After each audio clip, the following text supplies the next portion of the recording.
The rain in Gotham has a sound all its own, a percussion on gargoyles, a hiss on hot asphalt, a steady drumbeat on the cowl.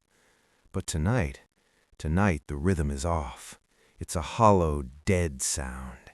It hammers on my back as I kneel on the rooftop, the icy cold seeping straight through the Kevlar. An arm I know better than my own is locked around my throat, squeezing with cruel, unfamiliar strength. "Stay down, old man." That voice, Kareem's voice, my first partner, my son in everything but blood. Hearing it twisted like this, filled with such cold contempt, it's worse than any punch, any knife wound. It's a poison in my soul. I struggle, but the grip is iron. My vision swims, focusing past the rain-smeared ledge.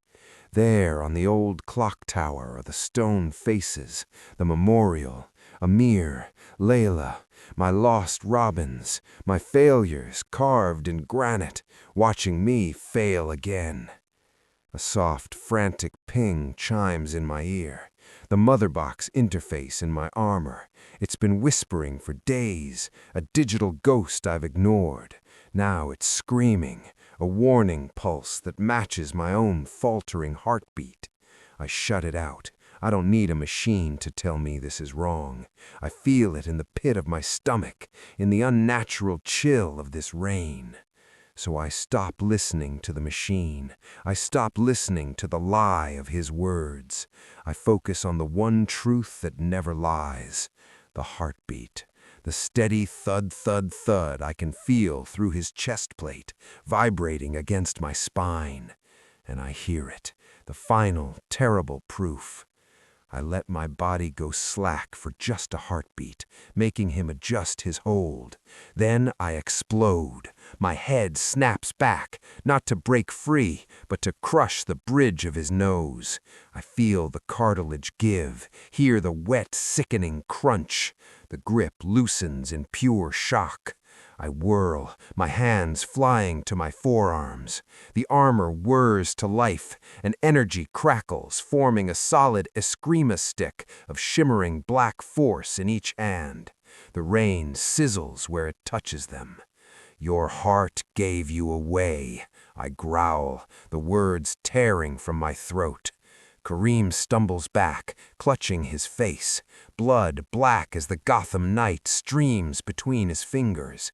"What are you talking about? You're delirious." "Your heartbeat," I say, taking a step forward.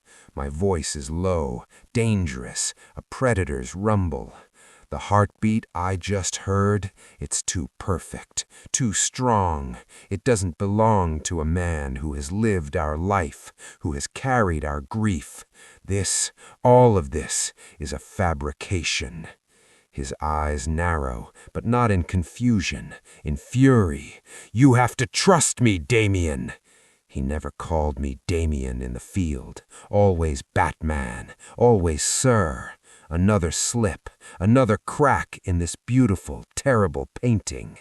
He raises a gloved hand, and the shadows around us move. They detach from the darkness, a dozen figures, maybe more, all in robin colors, their faces hidden by cruel, blank masks. They form a silent, tightening circle around me.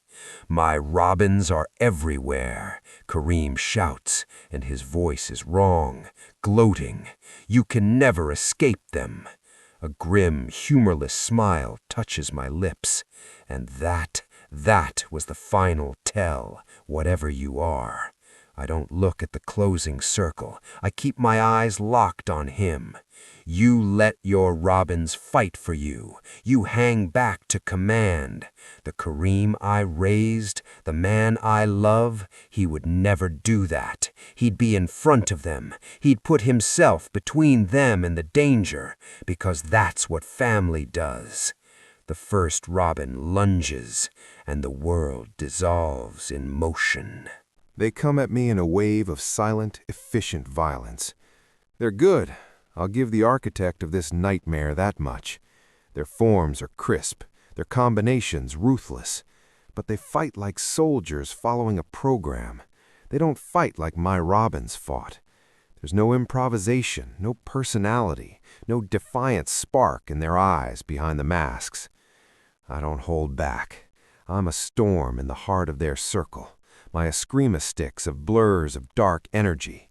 I block a staff strike, twist and drive my elbow into a masked jaw. I feel bone give. A kick comes at my kidney. I catch the ankle and use the attacker's momentum to hurl him into two others. They go down in a tangle of limbs. I drop low, sweeping the legs out from a fourth, and as he falls, I bring a stick down in a controlled arc to his shoulder. A knockout strike. Not a kill. Never a kill. It's over in less than 30 seconds. Bodies litter the rain-slick rooftop, groaning, unconscious. The hollow drumming of the rain returns, the only sound. I turn back to Kareem. Did you train them or just manufacture them? My voice is cold. They're efficient, but they have no heart, just like you. A roar of pure, undiluted rage erupts from him. It's an animal sound, nothing human in it. He launches himself forward, a specter of blue and black against the storm-gray sky. His leap is impossibly high, his spinning kick aimed to shatter my skull.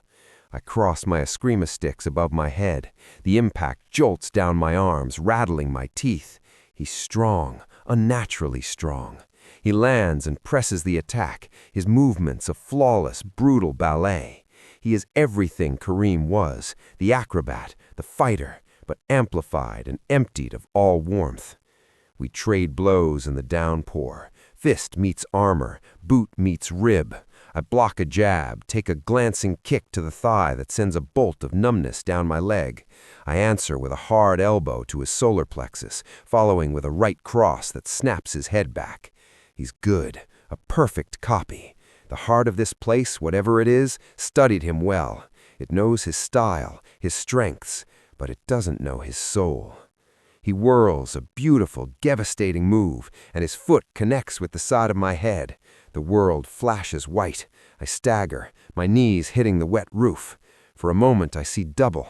I see the real Kareem, smiling, offering a hand up after a training session. And I see this thing, stalking forward, its face a mask of cold triumph. He raises his eskrima stick, ready to finish it. And I let my own sticks dematerialize. The energy fades with a low hum. I hold up a hand, not to block, but to stop him. I let my shoulders slump. I let the fight drain out of my posture. Stop, I gasp, the word choked, broken. I see it now. You're right. He freezes. The weapon halts in midair. His eyes, so full of fury a second ago, widen with something else. Shock. Hope? I was wrong, I whisper, letting my head drop. The rain runs down my cowl, mixing with the grime and blood. I did it. I killed them. Amir, Lila. I couldn't save them. I can never outrun that. It's just like my parents in that alley. The same failure, repeated forever. The fight seems to evaporate from him. His stance softens. A slow, gentle smile spreads across his face, a perfect mimicry of Kareem's most compassionate look. He lowers his weapon. It's okay, Damien, he says, his voice softening into a horrible parody of comfort. You'll help. I can help you. The Lazarus residue in your system, it's warping your mind, making you see enemies where there are friends. When it clears, you'll see this world for what it truly is, a sanctuary. You'll learn to love it again. He takes a step forward and stretches out his hand, an offer of peace, of surrender. I look at that offered hand. I make my eyes well with a grief that is not entirely fake. Then I look up at him, and I let my own smile appear, small, tired, grateful. Thank you, Kareem, I say, my voice thick with false emotion. I mean, Batman, for being something I could never be. His smile widens. What's that? My own hand shoots up, not to take his, but to seize his wrist in a crushing grip. I yank him forward, off balance, and my other fist is already rising from the depths of my despair. Too trusting, I snarl. My uppercut connects with the point of his jaw with all the strength and fury I've been holding back. I feel the crack. His feet leave the ground. He sails backward, a limp doll, and slams into the rooftop with a sickening final thud. He doesn't move. I stand over him, the rain washing over us. The architect of this prison made one fatal error. It gave its puppet my boy's face, my boy's fighting style, but it could never replicate the most important lesson I ever taught him. In our line of work, trust is a currency you spend with your life, and the real Kareem would never have trusted a surrendered enemy, not ever. I raise my arm. The armor whirs. This time it doesn't form a stick. It forms a blade, a single wicked point of solidified shadow energy, humming with lethal intent. I understand now. This is a test, a trial by some twisted god. It wants me to break. It wants me to break the memory of my son to prove my will to survive. I see what you want, to the sky, to the heart of this false world. The same thing I always demanded. Don't hold back. I bring the blade up, poised to drive it down. And then the universe screams. It is not a sound you hear with your ears. It is a sound that erupts inside your skull, in the marrow of your bones, in the very core of your being. A shrieking, white-hot agony of pure wrongness. The rooftop, the rain, the body at my feet, they dissolve like sugar in water. The world fragments into a million shards of light and pain. I am falling. No, I am being unmade. I try to scream, but I have no mouth. I try to breathe, but I have no lungs. There is only the pain, the dizzying, nauseating sense of reality being ripped away, and a new, worse one being stitched in its place. Then, as suddenly as it began, it stops.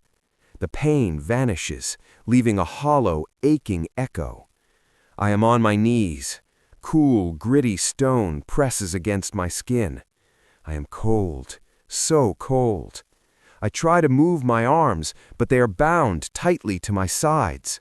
A rough, stiff canvas bites into my shoulders, my chest. A straitjacket. I blink, drool dripping from my slack jaw onto the floor. I'm in a cell, small, gray, featureless. The only light is a sickly greenish glow from a barred window high on the wall. And standing over me is a shadow. Not a shadow. A man. A Batman. But not my Batman. This one is clad in deep arterial red from head to toe. A solid, featureless red helmet covers his face, reflecting the dull green light in two blank, soulless ovals for eyes. "You tried to escape again," the figure says. Its voice is mechanically distorted, a gravelly growl filtered through metal and hate. "It's time for your treatment." My mind is reeling, scrambling for purchase. "Rohan?" I whisper. The name of my second son, the one I lost, the one who came back wrong, claws its way out of my throat. The helmet tilts slightly. "Rohan is dead," the voice states, flat and absolute. "Call me Batman." No, no, no, no. This is another layer, a deeper trap. I shake my head, the motion frantic against the stiff collar of the jacket. "This isn't real," I grit out, my teeth clenched so hard I fear they'll powder. "You're not real. None of this is." The Red Hood Batman lets out a sigh, a surprisingly human sound of exasperation from that monstrous helmet. He squats down in front of me, bringing those blank red eyes level with mine. He's so close I can smell oil, gunpowder, and old blood on him.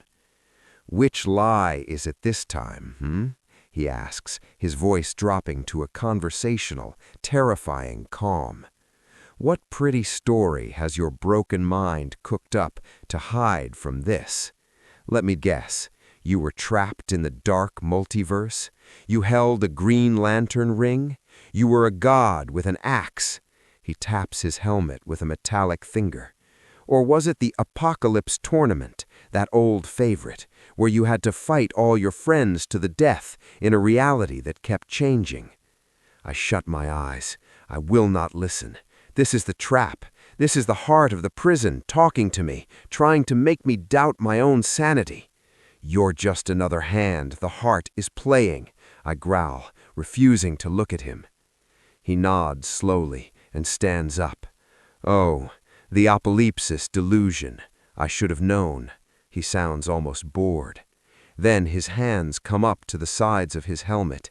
There's a hiss of pressurized air. Latches disengage. My breath catches. Don't. Please don't. He lifts the helmet off. And it's him, Rohan, but a Rohan I've never seen, older than he ever lived to be. His face is a roadmap of pain, deep lines around his eyes, a savage scar pulling at the corner of his mouth.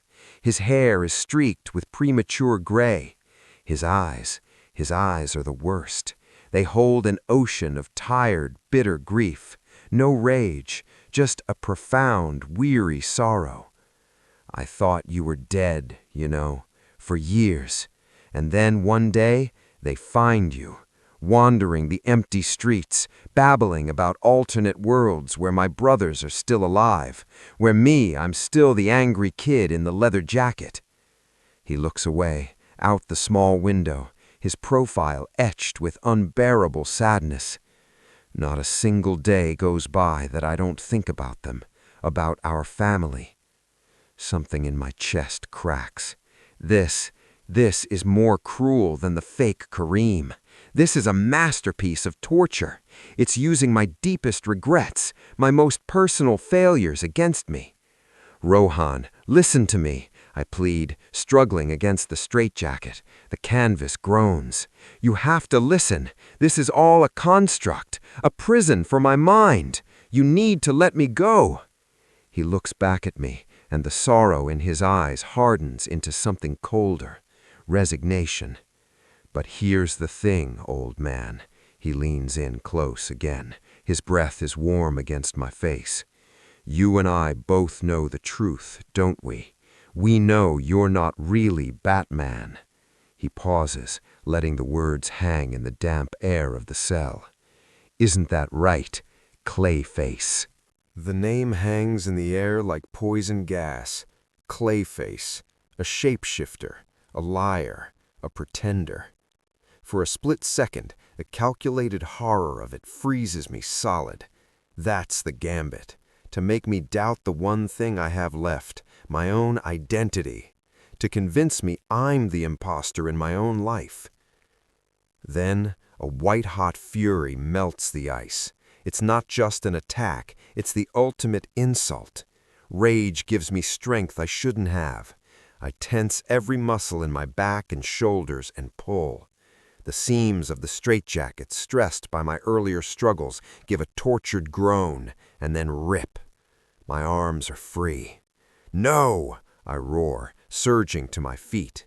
The movement is clumsy, my limbs stiff from confinement. I am real, Rohan. I don't care what you believe, what this place has made you believe. You have to let me out of here. He doesn't look surprised. He just looks tired and angry. He takes a smooth step back, his hand dropping to his belt. It comes up, holding not a gun, but a compact, heavy crossbow already loaded. He aims it at the center of my chest. His eyes, those terribly sad eyes, now flash with a sharp, professional anger. This charade is really starting to wear on me, he snarls, the professional calm cracking to reveal the hurt beneath. Especially after I found you, after Basil took you in, gave you shelter in this hellscape. Do you have any idea how sick it is to wear his face, to dig up his pain? Basil. Clayface's real name.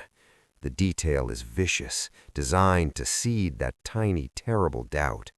I bat it away. My mind is my last fortress, and I will not surrender its gates. I'm not wasting another second on this, I growl, dropping into a fighting stance. My body aches, but the rhythm of combat is an old, familiar song. If you want to keep me here, fight me. I don't charge like a brute. I explode forward like a released spring, low and fast. The crossbow thwips. A bolt whistles past my ear, embedding itself in the stone wall with a chunk. I don't slow down. I close the distance before he can reload, my shoulder slamming into his midsection. We crash into the cell wall. I drive an elbow into his gut, feeling the armored plating give. As he grunts, I follow with a hard, short right hook to the side of his jaw. His head snaps around. I twist, putting my whole body into an uppercut that lifts him onto his toes. I am Batman, and I was always the better fighter. I am precision. I am economy of motion. I am decades of violence refined to a science. He's good. This phantom of Rohan is brutally, pragmatically good. He takes the beating, rolls with the punches, and comes back swinging. He's stronger than the fake Kareem, heavier, more grounded, a brawler with nothing left to lose. He lands a punch on my damaged ribs that makes stars burst behind my eyes. Another glances off my temple. But I see an opening. I block a powerful looping haymaker, catch his arm and pivot, using his own momentum to throw him off balance. I drive a sidekick into his chest, sending him stumbling backward, not just away from me, but through the open doorway of the cell. I don't hesitate. I lunge forward and grab the heavy iron door. With a grunt of effort, I slam it shut. The clang of metal on stone is deafening in the confined space. I see his shocked, furious face for a split second through the barred window before I throw the heavy bolt, locking it with a final solid thunk. He hits the door from the other side.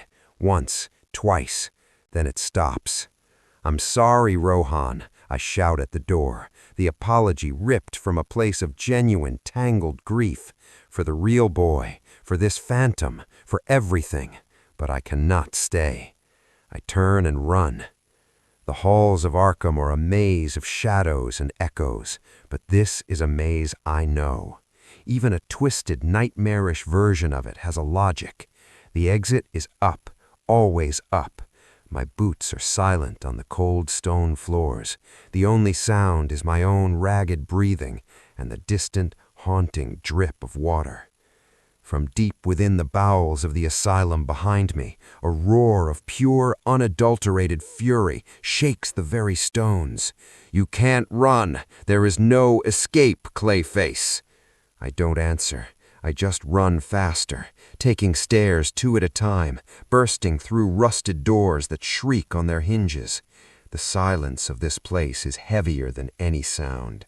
A true dead silence. No screams of the insane, no rattling of bars, no guards' footsteps. Just an immense, suffocating quiet, broken only by me. Finally, I see a door marked with a faded, peeling exit sign. I hit it at full speed, barreling through onto a flat gravel roof. And I skid to a halt. My heels dig into the loose stones. The cold night air hits my face, but it's wrong. It's sterile, empty. I have been Batman for decades. I know the sound of my city like I know the sound of my own heartbeat. It is a cacophony, a symphony of sirens, distant traffic, shouting, laughter, the hum of 10 million lives intertwined in a chaotic, beautiful, terrible orchestra. Now, I hear nothing. Absolute, profound silence. It presses in on my eardrums, a physical weight. I walk slowly, numbly to the edge of the roof. I look down. Gotham is there. The buildings, the streets, the bridges. But it is a painting, a museum diorama. No moving cars, no flickering lights in windows, no people. A thick, eerie green mist coils through the streets like sluggish serpents, glowing faintly in the gloom below. And the sky is the color of a blood clot, a solid bruise-red dome that arches over the entire dead city, reflecting a sickly light on the mist below. Footsteps crunch on the gravel behind me, slow, deliberate. I don't turn. I already know who it is. Rohan, the Red Hood Batman, walks up to stand beside me at the ledge. He has his helmet back on, that blank red visage reflecting the hellish sky. "Now you're starting to remember, Basil," he says, his voice quiet, almost gentle through the modulator. "You weren't escaping Arkham. You finally understand." He gestures with a gloved hand, taking in the entire silent, dead world below. Gotham is Arkham now. I stare at the corpse of my city. The green mist moves with a sick, sentient slowness. This is a masterpiece of despair, more intricate, more personalized than the rainy rooftop. That was a test of combat. This is a test of hope, and it is winning. What happened? The question leaves my lips as a dry whisper. The red helmet turns slightly toward me. He shrugs, a small, helpless gesture. The Joker. He finally told his biggest joke. He points a finger upwards, tapping it against his own temple. A toxin, in the water, the air, the very soil. A laugh that never ends. We got most of the people out, the lucky ones. His hand then sweeps toward the bloody dome above. This barrier contains it, keeps the joke from spreading to the rest of the world. Someone had to stay behind, to maintain the quarantine, to be the warden of this empty prison. He turns fully to face me, his blank mask inscrutable. The upside? Not a single crime in 20 years. Peace at last. The Batman's ultimate mission accomplished. His words are ice in my veins, a perverted fulfillment of my darkest, most obsessive dream, a Gotham without crime, achieved through absolute, utter loss. Then you showed up, he continues, his voice hardening, dressed in his suit, babbling about being Bruce Wayne, about being Batman. Bruce is gone. He died in the streets, fighting the Joker in the first hours of the mist. They're both down there somewhere, just bones in the green. This is my city now, my mission. He reaches to his belt and draws not a gun, but a long, wicked-looking electric prod. It crackles to life with a snap hiss of blue-white energy, casting jagged shadows across his red armor. You need to accept the truth, Basil. For your own good, you're not Batman. He takes a step toward me, the prod humming. I am. The certainty in his voice is the most dangerous thing I've faced. It's not the rage of the fake Kareem. It's the calm, resigned conviction of a man who has lived a nightmare for 2 decades and made it his home. He believes this, utterly. And for a terrifying moment, standing in the silence of a dead world, I feel that belief tugging at me. What if I'm wrong? What if the tournament, the mother box, the rain, what if that was the dream, and this is the awful waking reality? The doubt is a black hole, threatening to swallow my mind. Then I look at his hand, the one holding the prod. The index finger rests along the side, not on the trigger, a tiny unconscious detail. The real Rohan, the hothead, the shoot first, ask questions later warrior, his finger would be on the trigger, ready. This Rohan is trying to subdue, not destroy. He's playing a part, the compassionate jailer. It's another flaw, another crack.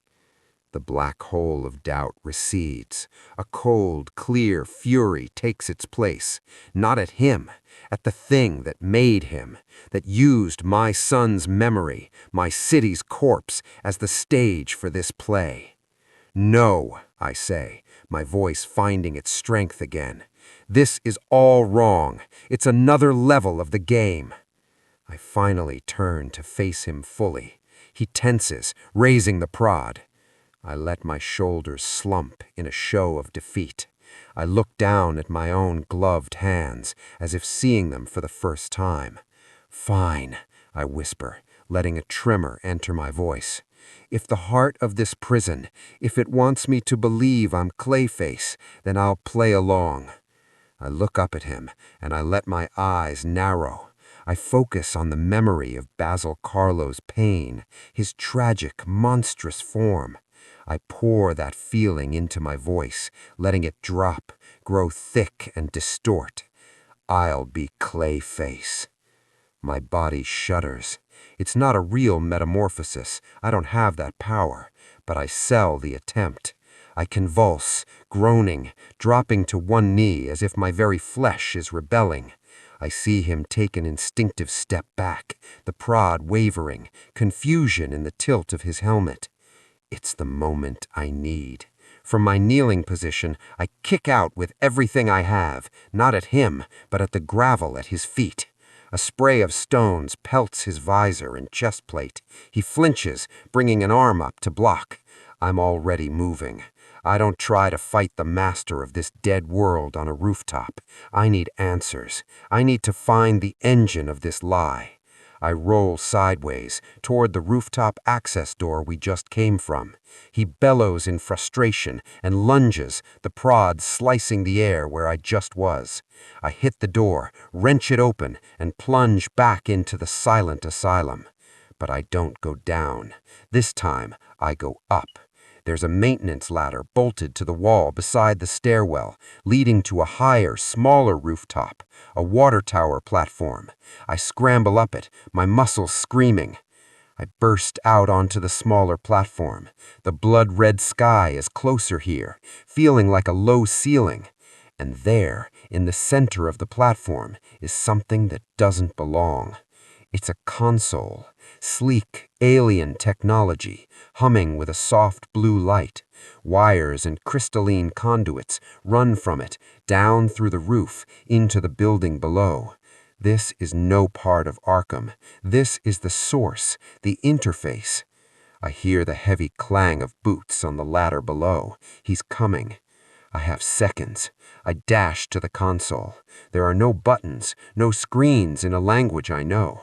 But at its center is a shallow, glowing depression, a handprint scanner. Without hesitation, I slam my gloved palm into it. The console explodes with light, not blue, a searing, painful white. A shockwave of data and sensation floods my mind. The light isn't just light. It's information. It's memory. It's a screaming torrent of truth. I see it. I see everything. I didn't die in the Apocalypse tournament. I won. I stood over the heart of the World Forge, the ultimate prize in my grasp, the power to remake a single reality, to correct one terrible mistake. My mistake. The night in the alley. The choice that created Batman. In that moment of godlike power, surrounded by the screams of dying universes, I hesitated. Was Batman a force for good, or was he the ultimate expression of a child's unending trauma, a wound that festered and spread its pain to everyone around him? My parents, Jason, Damian. Had my mission saved Gotham, or had it only created more graves? That moment of doubt, that crack in my absolute certainty, it was all the opening the World Forge needed. It didn't give me a new reality, it consumed me.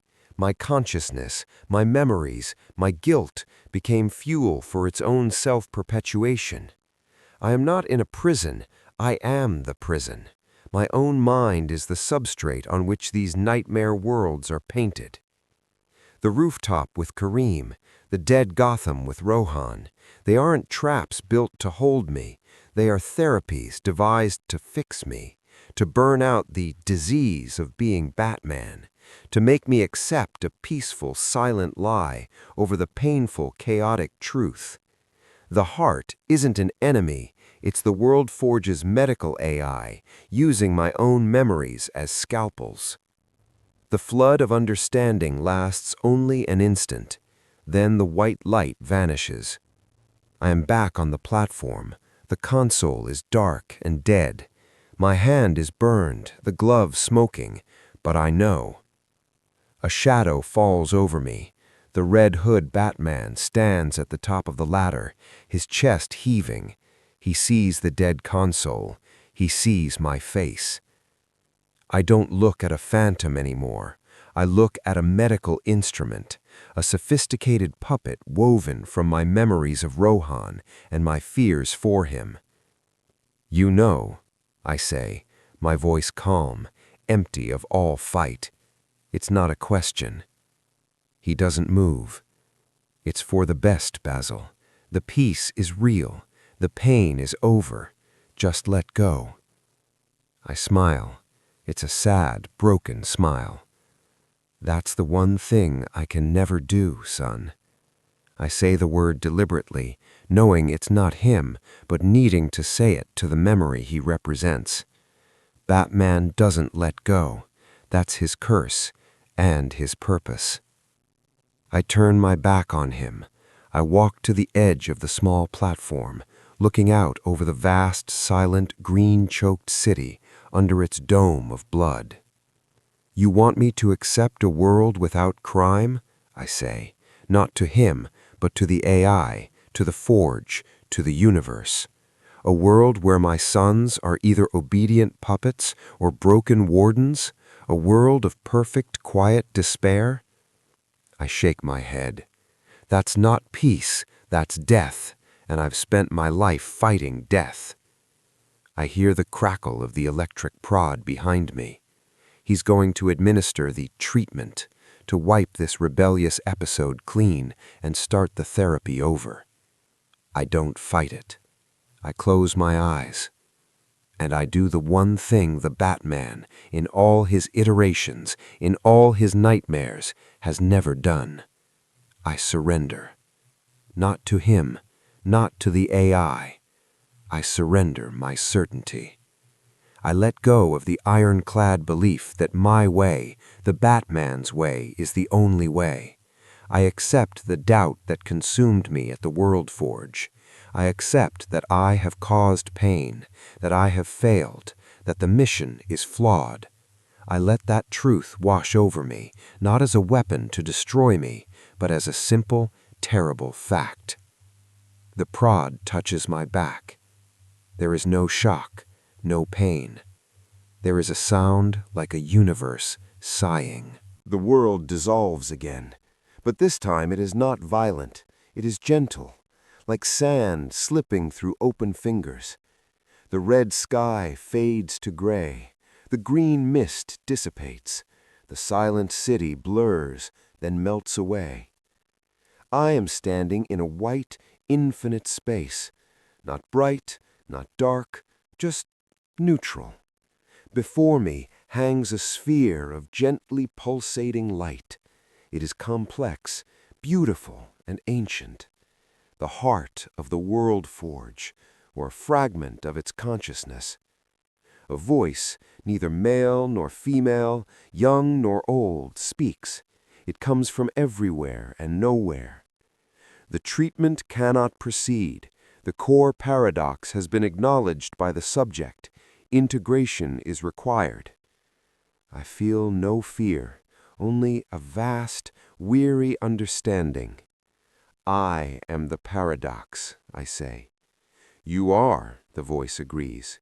You are the trauma and the response, the disease and the cure. To erase one is to erase the other. Your consciousness is an unstable loop, a ghost in the machine, disrupting the prescribed peace. What is the prescribed peace? I ask, though I think I know. The cessation of the Batman construct, the acceptance of a narrative without conflict, without loss, without the perpetual engine of your guilt, a story that ends. A story that ends, the ultimate temptation, to just stop, to let the movie reel run out to white noise and be done. And the integration, I ask? You become part of the system, not as fuel, but as a component. Your memories, your experiences, your unique pathology will be added to the Forge's library. They will be used to create new narratives, new therapies for others. Your pain will have purpose beyond yourself. It's offering me a legacy, not as a hero, but as a medical textbook, a case study in superhuman trauma.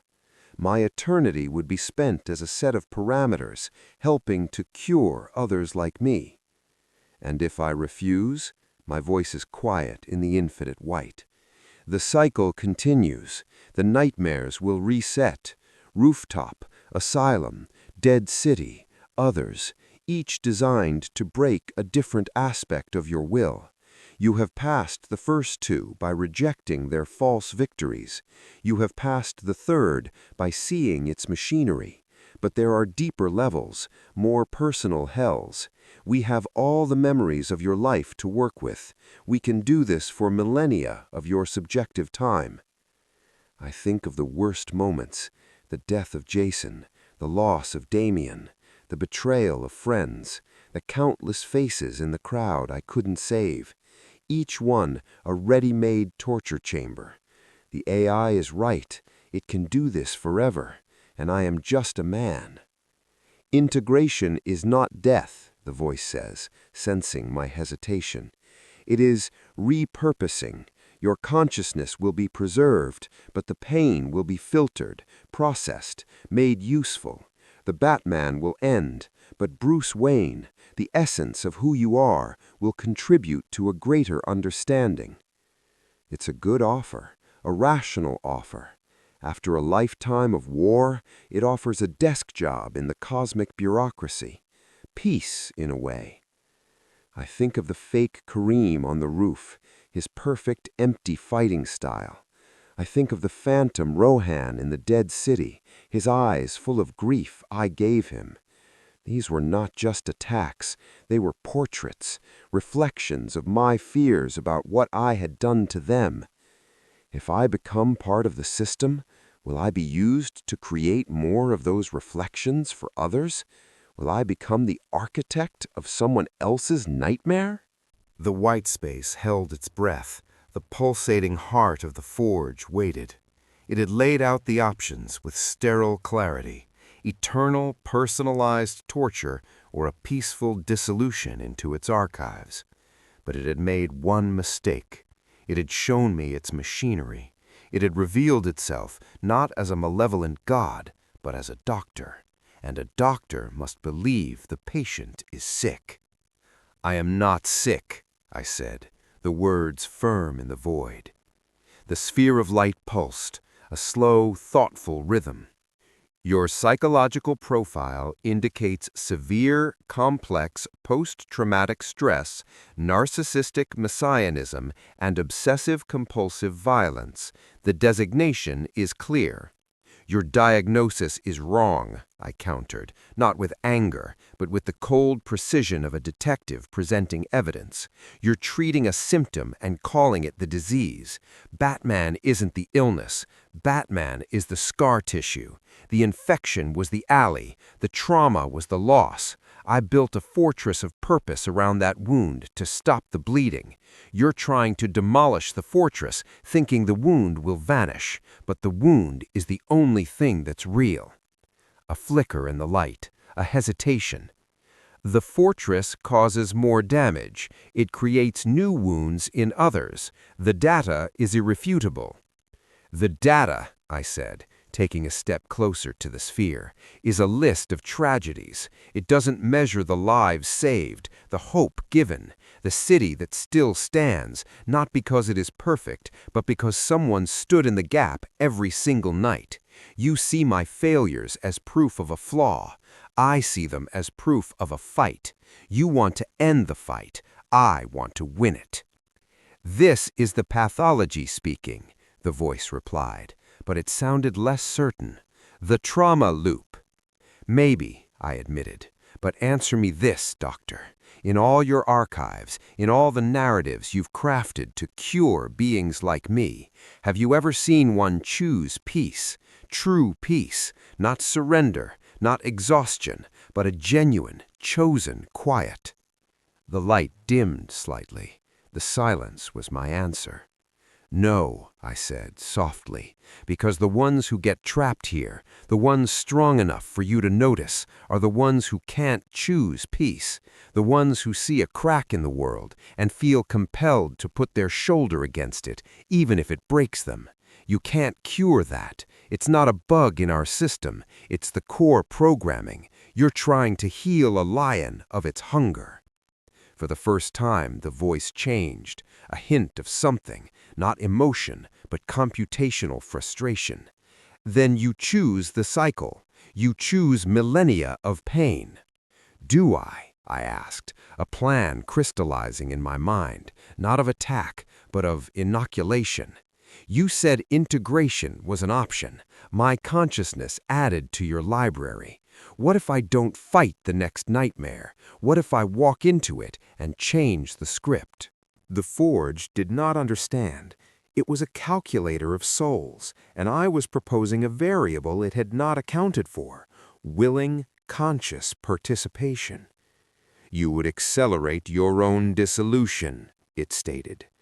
Or I'd prove my thesis, I said.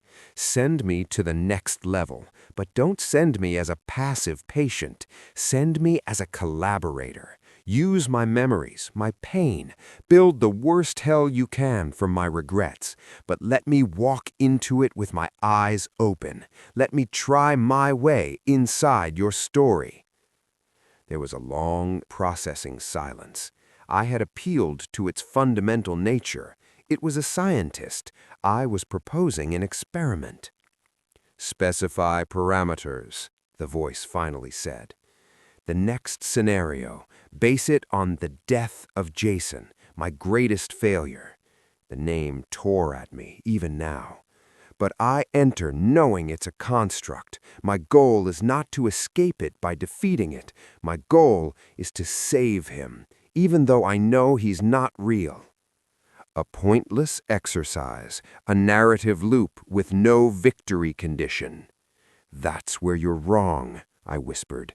The victory condition isn't changing the past, it's affirming the choice. Send me. The white space vanished. I am in a warehouse. The smell of damp wood, rat droppings, and cheap gasoline is overwhelming. I know this place. I have visited it in my dreams 10,000 times. The sound of a weak, pained heartbeat guides me. Beep, beep, beep, from a tracker he didn't know I'd placed on him. I round a stack of crates, and there he is, Jason. Not the hardened Red Hood, but the boy. Broken, bleeding, tied to a chair. The Joker stands over him, a crowbar held loosely, humming a tuneless song. It is a perfect recreation.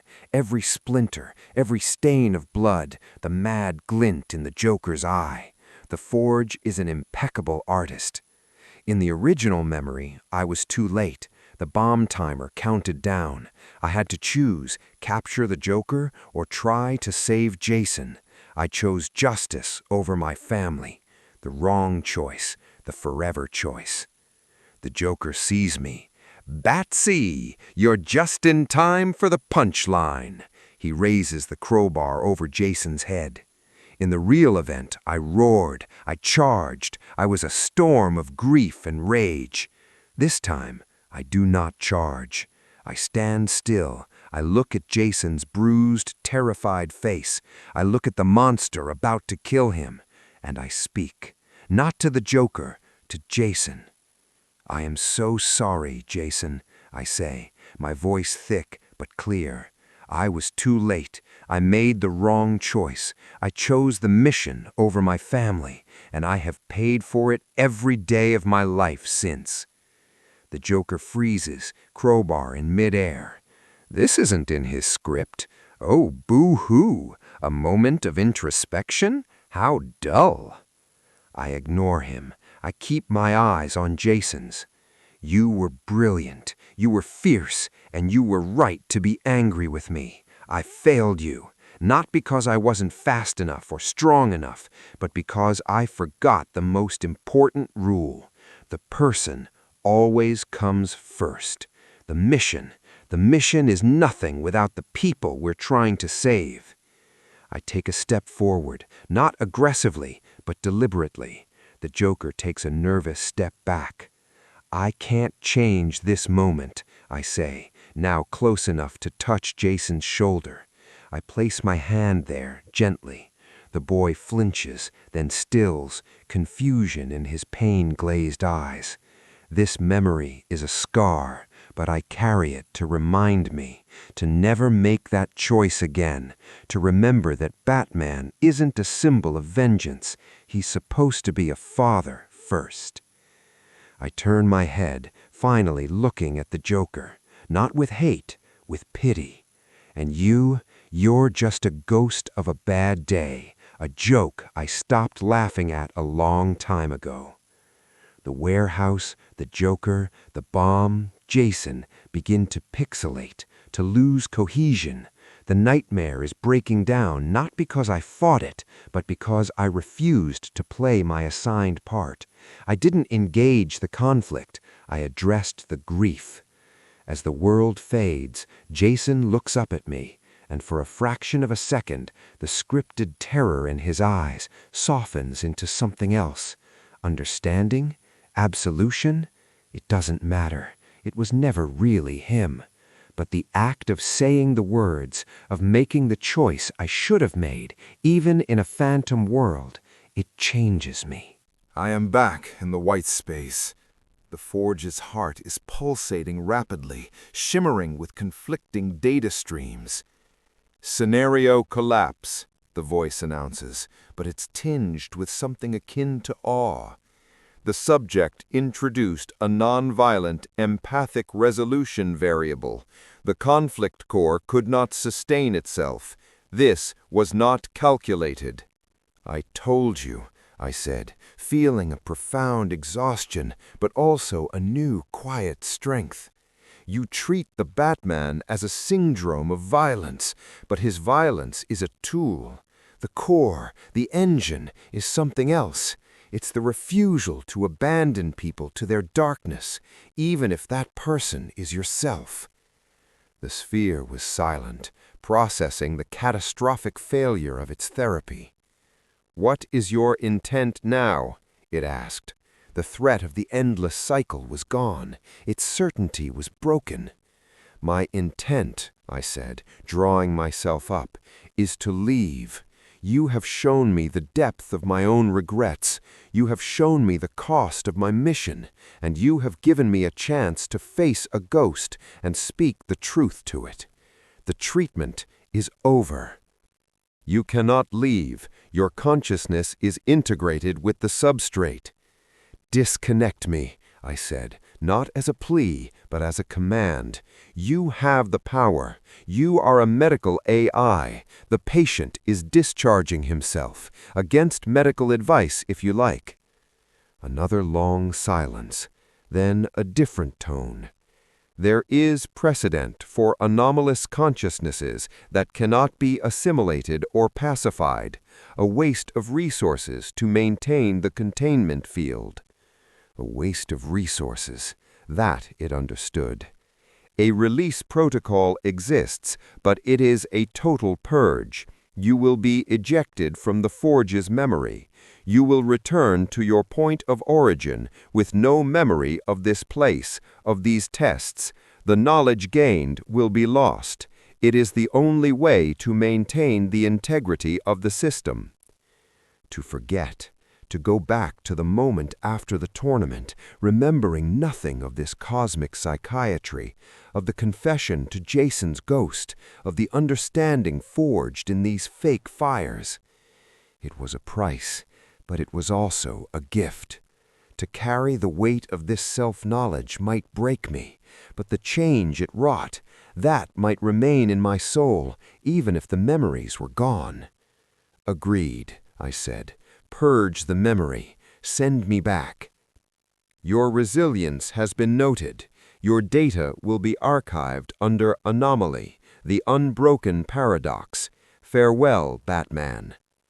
The white light enveloped me, not painfully, but like a gentle eraser wiping a chalkboard clean. I felt concepts, understandings, specific memories, the console, the red sky, the phantom Rohan, the warehouse, lifting away, dissolving into nothing. I gasp, stumbling forward onto cold, hard metal. I am on a different rooftop. Real rain, Gotham rain, hammers down on me. The air smells of ozone and wet brick. Before me, on a dais of twisted alien metal, sits a pulsating heart-like object of immense power, the actual physical heart of the World Forge, the prize of the Apocalypse tournament. My body aches with real injuries. My mind is a blank slate from the moment of my victory onward. But my hand is already outstretched. I was about to touch it, to claim my reward. I hesitate. A deep, unshakable feeling anchors me, a sorrow that has no specific memory attached, a profound understanding of cost that has no source, a voice in my head that is my own yet feels learned. The person always comes first. I look at the heart, the power to remake one reality, to fix my one mistake. I think of the alley, of my parents. The old familiar agony rises. But alongside it is this new, nameless conviction, this bone-deep knowledge that some wounds are not mistakes to be erased, but foundations to be built upon. That erasing my pain would erase the man it created, and the good that man, however flawed, tried to do. I lower my hand. I don't know why. I just know it's right. I turn my back on the godlike power. I walk to the edge of the rooftop, looking out over my chaotic, alive, suffering, beautiful Gotham. Sirens wail in the distance, a real, human sound. The mission isn't to create a perfect world. It's to fight for this one. I activate my grapple-nut gun. The line shoots out, anchors, and I swing out into the storm, into the city, into the endless, necessary fight. The memory of the caged mind is gone, but the man it helped forge remains.